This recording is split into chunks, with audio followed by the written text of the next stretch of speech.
Ich brauche noch eine. Noch eine. Halt die Flasche fest. Jetzt schau sie dir an, die Zitter. Schuss! Nochmal. Ja, los, nochmal. Solomon, if you get to grumble. Film yang diangkat dari kisah nyata ini mengisahkan perjuangan Solomon dan Michael yang menjadi tahanan penggali makam di Camp Selmo. Camp Selmo sendiri merupakan kamp kematian Nazi pertama yang terletak di Polandia pada Januari 1942. Hingga di suatu hari saat Solomon dan rekannya menguburkan orang-orang yang baru dieksekusi, ia mendapati salah satu jasad itu adalah anaknya sendiri. Laura? My baby. Laura. Kill me. Kill me. Kill me now, please. Let me. Atas kejadian itu, ia dan beberapa temannya merencanakan untuk kabur dari kamp tersebut. Tapi perjuangan mereka tidaklah semudah yang mereka pikirkan. Hambatan dan rintangan mereka lewati, bertaruh nyawa demi memberikan kesaksian langsung tentang kengerian Holocaust pada dunia. Dan inilah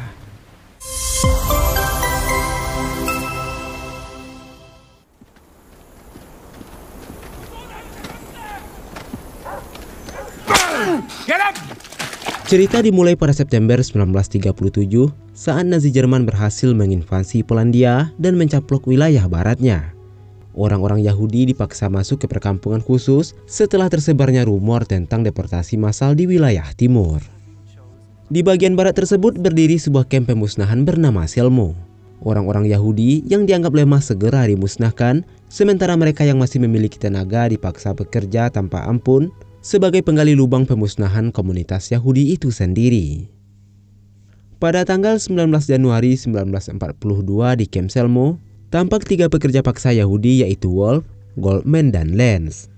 Mereka tengah diperintahkan menggali lubang besar yang akan menjadi kuburan massal bagi rekan-rekan mereka sendiri. Hari-hari yang penuh siksaan membuat ketiganya semakin tertekan. Di antara mereka, Wolf tampak paling gelisah, namun ia juga paling berani. Ia tak sanggup lagi bertahan, sehingga ia menyusun rencana untuk kabur. Saat menggali, Wolf sengaja mematahkan sekopnya untuk menarik perhatian petugas Nazi. Ia tahu resikonya, namun ia tetap melakukannya. Sorry, forgive me. Ia pun menerima pukulan sebagai akibat perbuatannya itu. Di saat itu juga, Lenz mencoba mengambil sesuatu yang telah mereka sembunyikan sebelumnya, satu-satunya benda tajam yang mungkin bisa membuka jalan keluar bagi mereka.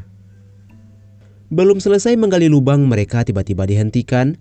Seorang petugas memberitahu bahwa sebentar lagi akan datang sekelompok orang Yahudi baru. Mereka pun diminta meninggalkan pekerjaan mereka dan bersiap membantu proses penerimaan para tahanan tersebut. Dalam perjalanan menuju lokasi kedatangan, Wolf memanfaatkan kesempatan itu untuk membisikkan rencananya. Ia berniat kabur nanti malam dengan cara memotong salah satu sisi penutup truk pengangkut. Namun 2 temannya yang lain bernama Solomon dan Michael menganggap rencana itu terlalu nekat dan berbahaya. Mereka merasa tidak ada lagi tujuan untuk dikejar. Namun Wolf tetap teguh. Ia mengatakan bahwa dirinya akan menuju wilayah Grabau karena di sana masih ada kamp Yahudi yang belum sepenuhnya dikuasai. Ia juga mengenal seseorang bernama Rabi, sosok yang ia yakini bisa membantu mereka melarikan diri atau setidaknya memberi perlindungan. Namun Michael tetap ragu dengan ide tersebut. Ia takut pelarian mereka justru akan membawa bencana bagi tahanan lain. Jika mereka tertangkap, seluruh regu kerja bisa saja dihukum mati. Sesampainya di tempat transit bagi orang-orang Yahudi yang baru tiba, seorang sersan Nazi mulai mencurigai ketiga pria itu. Ia merasa mereka terlalu banyak bicara satu sama lain seolah menyimpan sesuatu. Sang sersan memperingatkan mereka agar tidak nekat jika tidak ingin nyawa mereka terbuang sia-sia. Tidak lama setelah itu, Wolf, Solomon, dan Michael bersiap untuk menyambut para pendatang dan mereka akan ditugaskan menyortir barang-barang milik para tahanan yang baru datang. Beberapa saat kemudian sebuah mobil datang dan membawa puluhan orang Yahudi. Mereka disambut dengan senyum oleh seorang sersan bernama Lange. Dengan suara lembut dan penuh kepura-puraan, Lange mengucapkan terima kasih karena mereka telah berkorban untuk perang. Ia menjanjikan tempat tinggal yang layak, makanan hangat, dan kesempatan untuk memulai hidup baru. Setelah itu satu persatu barang-barang berharga mereka disita, dengan dalih akan dikembalikan begitu tugas mereka selesai. Saat para tahanan masuk ke dalam bangunan, seorang pria tua mengenali Solomon dan mencoba menyapanya dan bertanya mengenai keberadaan anaknya. Tapi Solomon tak bisa menjawab dan mengatakan kalau ia tak mengenal pria tersebut dan tak tahu di mana anaknya berada. Di dalam bangunan, Wolf sempat melihat sebuah pensil tergeletak di atas meja. Ia cepat-cepat menyembunyikannya di balik bajunya sebelum ada yang melihat. Sementara itu, para tahanan diminta melepas pakaian mereka dan mengenakan seragam putih tipis. Beberapa menit kemudian mereka dipaksa masuk ke dalam sebuah truk tertutup. Dari luar, tampak sebuah selang besar disambungkan ke bagian belakang kendaraan, alat yang digunakan untuk mengalirkan asap knalpot ke dalam bak mobil. Saat truk mulai berjalan, Wolf, Solomon, dan Mikkel mengikuti dari belakang. Sepanjang perjalanan, terdengar teriakan dari dalam truk, rintihan, kepanikan, dan jeritan yang menyayat. Stop!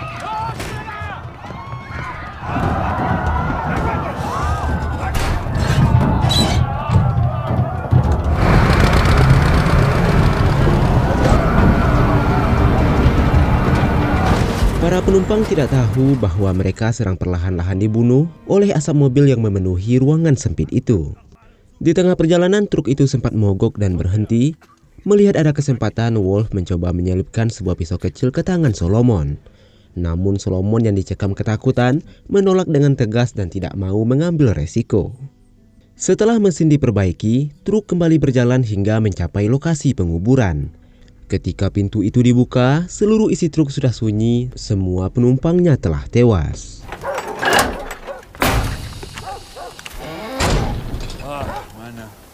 Para penjaga memerintahkan Wolf, Solomon, dan Mikkel untuk menyeret tubuh-tubuh itu ke dalam lubang besar yang telah mereka gali sebelumnya. Namun tiba-tiba Mikkel berhenti. Di antara tumpukan mayat itu, ia melihat wajah yang sangat dikenalnya, yang tak lain adalah anaknya sendiri.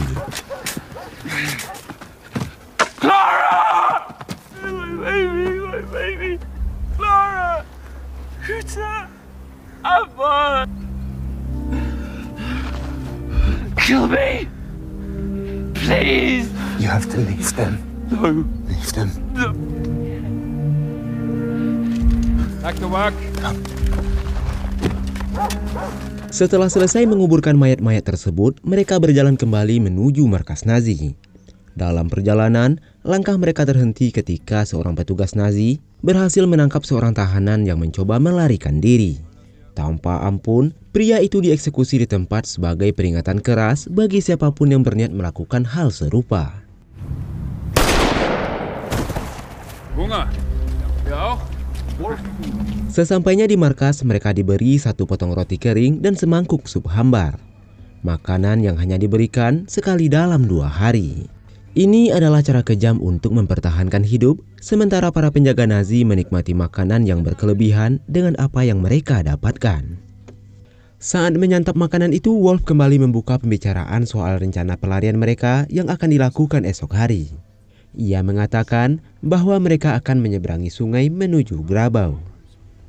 Namun rekannya yang bernama Lance menyela, mereka tak akan bisa melewati sungai itu karena sungai di bulan Januari biasanya membeku. Satu-satunya jalan yang mungkin bisa mereka tempuh adalah melalui jalan raya. Pria itu juga memperingatkan mereka agar tidak terlalu percaya pada warga Polandia selama pelarian nanti, karena banyak dari mereka yang bekerja sama dengan Nazi. Belum juga selesai makan, mereka dibariskan oleh penjaga. Lange dan Sersan mengangkat tangannya tinggi-tinggi dan memberi salam Nazi atau salam Hitler. Setiap kali ia membalikan telapak tangannya, mereka diperintahkan berdiri lalu jongkok berulang kali. Namun tiba-tiba saat gerakan itu dilakukan, Lance terlihat panik hingga akhirnya pisau yang ia simpan terjatuh. Menganggap Lance berusaha kabur dari sana, Lange tanpa ragu mengeksekusinya saat itu juga.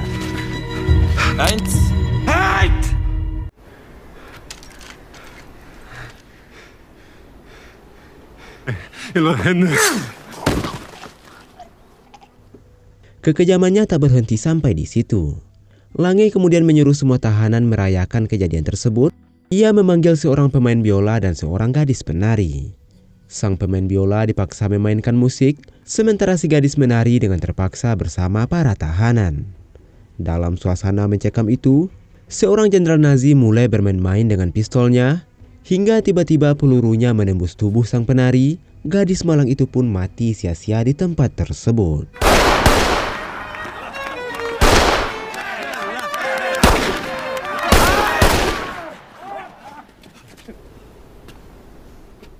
Tidak lama kemudian Lange mengumpulkan para tahanan dan menjadikan mereka sebagai sasaran tembak hidup.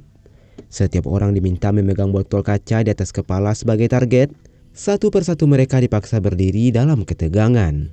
Beberapa dari mereka berhasil lolos hingga akhirnya tiba giliran Wolf. Pelurunya melesat dan mengenai lehernya.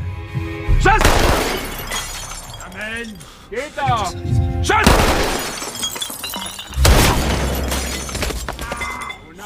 Dalam kondisi sekarat dan darah mengucur deras dari lehernya, Wolf menyelipkan pensil yang selama ini ia simpan ke tangan Solomon. Sebuah tanda agar Solomon mau melanjutkan misi mereka. Kejadian tragis itu membuat tekad Solomon untuk melarikan diri semakin kuat. Dengan bermodalkan pecahan kaca yang ia simpan, ia bertekad mencari jalan keluar dari neraka itu. Malam itu dengan suara pelan namun penuh keyakinan, ia memberitahu seluruh regu tentang rencana pelariannya. Awalnya pria tua yang biasa mereka panggil dengan Goldman pun menolak. Ia memperingatkan mereka akan para pelarian sebelumnya yang gagal dan akhirnya dibunuh dengan kejam. Ketakutan masih membayangi pikirannya dan harapan tampak seperti mimpi yang terlalu jauh. Namun niat Solomon sudah tak tergoyahkan. Ia berkata bahwa dirinya tak hanya akan melarikan diri, tapi juga membawa nama-nama para korban yang telah meninggal di tempat itu. Mereka yang telah dilupakan, yang jasadnya dikubur diam-diam tanpa doa atau tanda. Ia ingin dunia tahu bahwa Nazi memperlakukan mereka dengan sangat kejam. Kata-katanya menyentuh hati semua orang yang hadir di malam itu. Perlahan satu persatu mulai menyerahkan nama-nama orang yang mereka cintai, ayah, ibu, saudara, anak atau sahabat. Semua tertulis di selembar kertas yang lusuh yang akan Solomon bawa bersamanya. Bagi mereka, ini bukan sekedar pelarian, melainkan pernyataan bahwa kebenaran tak akan bisa dikubur selamanya. Keesokan harinya mereka menaiki truk pengangkut untuk kembali ditugaskan menggali lubang pemakaman. Di dalam truk itu, Solomon bersiap menjalankan aksinya. Takut usahanya gagal, Goldman dengan sigap mengambil risiko untuk membantunya. Ia berpura-pura meminta sebatang rokok pada penjaga. Aksinya itu diikuti salah satu rekan lainnya yang turut mengalihkan perhatian para penjaga. Saat itulah Solomon memanfaatkan momen tersebut. Dengan cepat, ia merobek salah satu sisi pembatas truk, kemudian melompat keluar bersama Michael.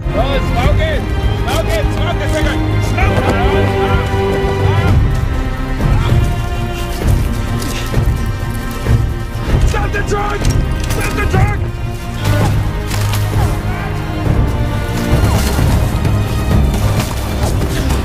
Mereka berlari sekencang mungkin menuju arah hutan. Sementara dari belakang, terdengar tembakan demi tembakan mengejar langkah mereka. Tidak lama kemudian keduanya melompat ke sebuah sungai yang mengalir deras. Michael sempat berteriak saat tubuhnya menghantam air. Sementara Solomon jatuh dengan posisi yang buruk hingga kakinya patah karena benturan dari lompatan tersebut. Dengan kondisi kaki Michael yang tertembak dan Solomon yang patah, mereka mencoba terus bergerak. Dalam perjalanan mereka sempat dihadang oleh seekor serigala, namun serigala itu segera pergi setelah melihat keberadaan pasukan Jerman yang sedang melintas di area tersebut. Keduanya pun segera mencari tempat bersembunyi, menahan nafas dan rasa takut yang mencekam.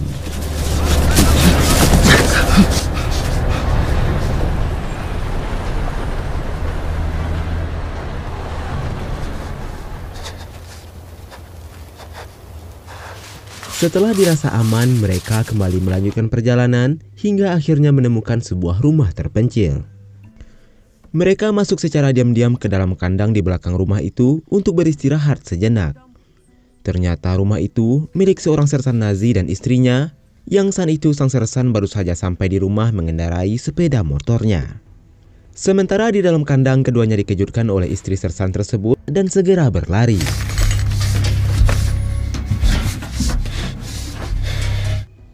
Mereka mengira wanita itu akan segera berteriak atau melapor pada suaminya. Namun tak disangka wanita itu justru menunjukkan belas kasihan.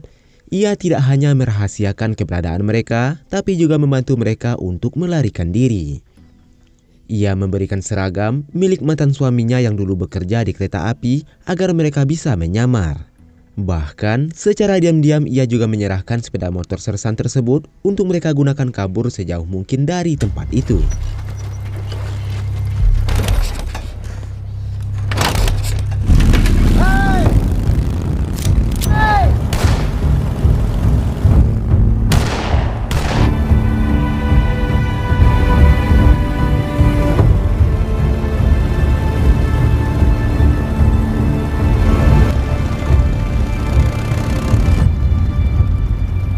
Dalam perjalanan tiba-tiba mereka berpapasan dengan sebuah truk pengangkut orang Yahudi yang mengalami kecelakaan.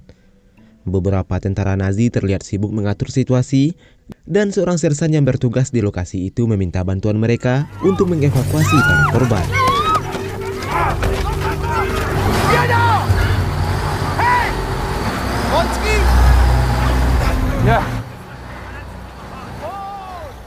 Sersan mulai curiga saat melihat kondisi kaki mereka yang terluka. Namun Solomon dengan tenang mengatakan bahwa mereka terkena peluru nyasar saat menjalankan tugas. Jawaban itu cukup meyakinkan sang sersan hingga ia memanggil dokter militer untuk memeriksa lukanya Michael. Setelah pemeriksaan singkat, sersan itu meminta Michael untuk ikut bersama rombongan. Namun Solomon dengan tegas menolak, mengatakan bahwa mereka sedang menjalankan tugas penting dan harus segera melanjutkan perjalanan. Melihat sikap yakin mereka dan tak ingin membuang waktu, sang sersan akhirnya mengizinkan keduanya pergi.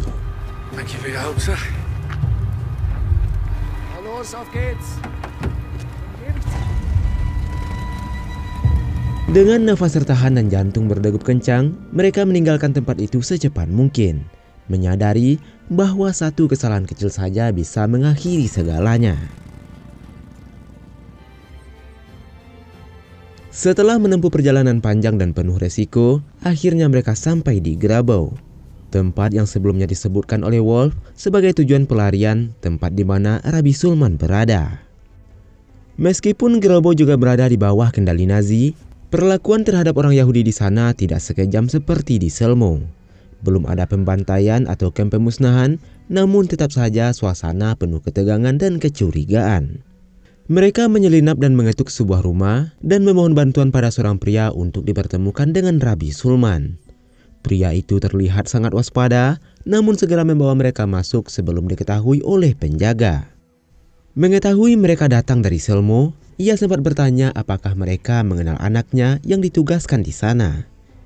Namun Solomon dan Michael saling menatap sejenak, lalu menggeleng mengatakan bahwa mereka tidak mengenalnya. Mereka lalu meminta agar ditunjukkan rumahnya Rabbi Sulman. Untuk mencapainya, mereka harus berjalan diam-diam menyusuri jalan sambil menghindari patroli Nazi yang berjaga. Setelah melewati beberapa rumah, akhirnya mereka sampai di rumah Rabbi Sulman dan segera mengetuk pintunya.